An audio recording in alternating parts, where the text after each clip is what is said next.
ये वाली जो पॉडकास्ट है इसमें हम डार्क सीक्रेट्स के बारे में जानेंगे।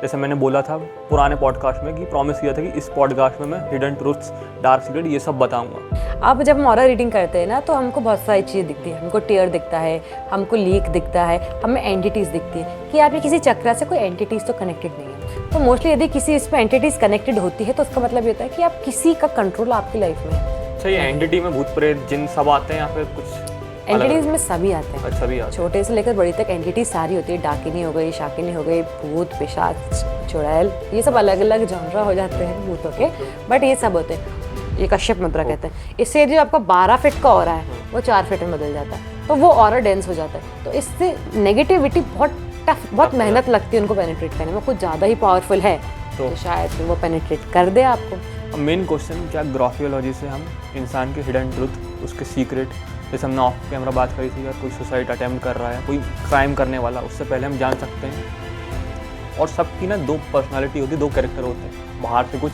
अंदर से कुछ। हमने ऑरा रीड किया था तब उसमें क्या हुआ था, उनके जो चक्रा थे, लोअर चक्रास में हमको 3 एंटिटीज़ दिखी थी। अब फिर हमने पूछा कि भाई आपके इसमें मुझे 3 एंटिटीज़ दिख रही है, तो उन्होंने कहा था कि नहीं थी, लेकिन अब वो क्या कहते हैं, अब वो नहीं है, उसका हमने प्रयोग कर दिया। बट उनको लग रहा था कि उनका प्रयोग हो गया, बट वो एक्चुअली में थी।